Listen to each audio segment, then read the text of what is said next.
ओम श्री गणेशाय नमः। ओम नमो भगवते वासुदेवाय।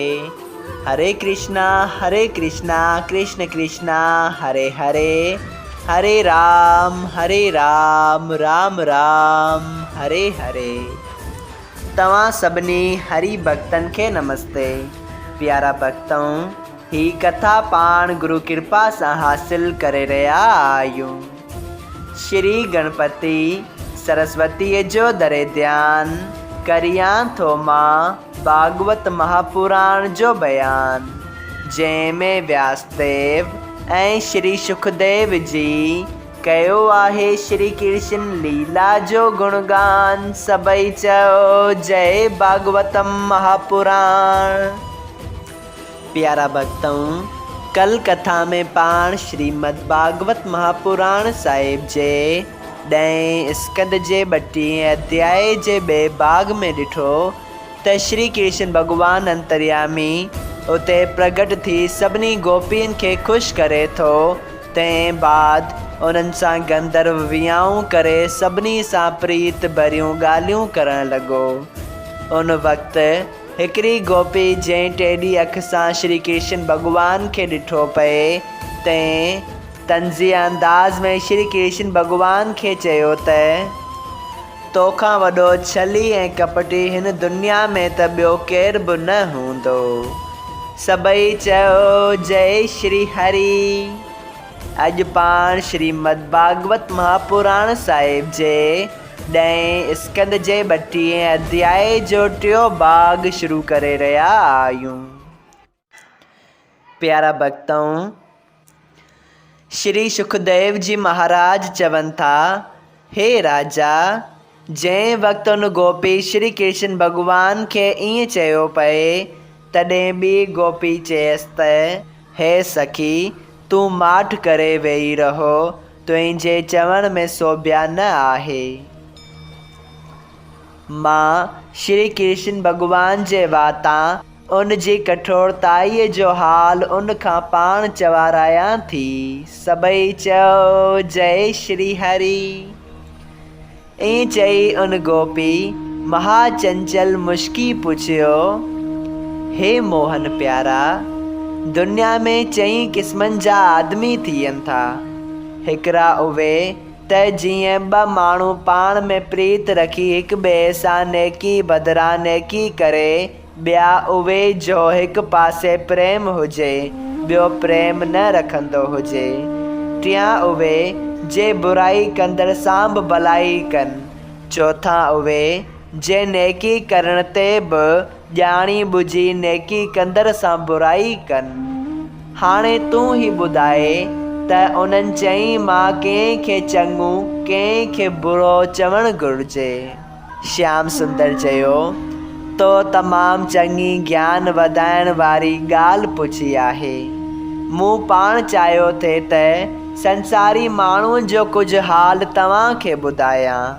हाणे तव्हां पंहिंजे सवाल जो जवाबु मन लॻाए ॿुधो त जे आदमी पाण में नेकीअ जी अयूज़ नेकी था कनि, तिन खे दुनिया में चङो सम्झणु घुरिजे। जीअं संसारी माण्हू वहिंवार वग़ैरह में हिक ॿिए जे घर भाॼी ॾिए थो, पर प्रीत हमेशह क़ाइमु नथी रहे। ॿिया उहे जे हिकिड़े पासे प्रीत हुजे, ॿियो माण्हू उन सां प्रीत न रखे। जहिड़ोक माता पिता औलाद खे प्यार करे थो, पर पुटु उन्हनि सां एतिरी प्रीत नथो रखे। टियां उहे जे बिना मतलब सभिनी सां भलाई कनि था, तिन खे बादलनि वांगुरु सम्झणु घुरिजे। जीअं उहे पाणी वसाए सभिनी नंढनि वॾनि खे सुख था ॾियनि ऐं उन जो अयूज़ो को बि नथा घुरनि। इहो हाल परमहंस ऐं महात्मा माण्हुनि जो सम्झो, जो उहे बि पंहिंजी सुमर्थीअ आहर ॿिए जो भलो करे उन जो अयूज़ो नथा चाहिनि। चौथा उहे जे भलाई कंदड़ सां बुराई था कनि, तिन खे दुश्मन सम्झणु घुरिजे। अहिड़ो आदमी एहसान फरामोश ऐं अधर्मी थो चवाए। इहा ॻाल्हि ॿुधी बिरज बालाऊं पाण में हिक ॿिए जो मोह ॾिसी खिलण लॻियूं। हिकिड़ी गोपी ॿी खे इशारे सां चयो, श्री कृष्ण चौथे आदमीअ जे क़िस्म वांगुरु आहे। तॾहिं मोहन प्यारे चयो त तव्हां खिली मूंखे छा थियूं चओ? निर्गुण रूप आत्मा राम उन्हनि चई क़िस्मनि खां अलॻि रही कंहिं सां का बि प्रीत नथो रखे। मूंखां जेको जंहिं ॻाल्हि जी चाहना रखे थो तंहिंजी उहा इच्छा पूरी करियां थो। विश्वंभर नाले सां सभिनी जीवन जो पालन करे हिकिड़ी साथ बि कंहिं जीव खे नथो विसारियां ऐं कंहिं खां का बि चाहना न रखी फ़क़ति सचो प्रेम उन जो घुरां थो। ऐं हे गोपियूं, तव्हां मूं सां प्रीत रखंदड़ आहियो, तंहिं करे इहा ॻाल्हि ॿुधायांव थो। जीअं संसारी आदमी पूरियल धन खे 8 ई पेर यादि रखी उहो हाल कंहिंखे नथो ॿुधाए, तीअं जो आदमी मूं सां गुप्त प्रीत रखी मुंहिंजनि चइननि में पंहिंजो मन लॻाए रहे थो, तंहिंखे मां तमामु प्यार करियां थो। सभई चयो जय श्री हरि। माखन प्रभ गोपाल सां हिन पर रखो प्रीत, जीअं निर्धन धन पाए करे सले न कई बेत। सभई चयो जय श्री हरि। जे तव्हां ईअं चओ त मनशा वाचना कर्मना सां असां तुंहिंजनि चइननि में ध्यानु लॻाए रहूं थियूं, वरी तूं असांखे छॾे छो अंतर्ध्यान थिए, त उन जो ई सबबु आहे त मां तव्हांजो प्रेम वधाइण वास्ते अंतर्ध्यान थियो हुअसि। जीअं थधि में उस चङी थी लॻे, तीअं पंहिंजे अज़ीज़ खां जुदा रहण में प्रेम घणो थो थिए। सभई चयो जय श्री हरि।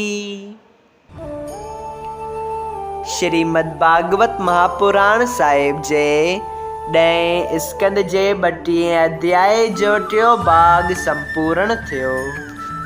अगरि तव्हां सभिनी हरि भक्तनि खे हिन कथा मां लाभ हासिल थियो हुजे त कृपया हिन कथा खे ॿियनि हरि भक्तनि सां शेयर कजो त उन्हनि जो बि भलो थिए ऐं तव्हांजो बि भलो थिए।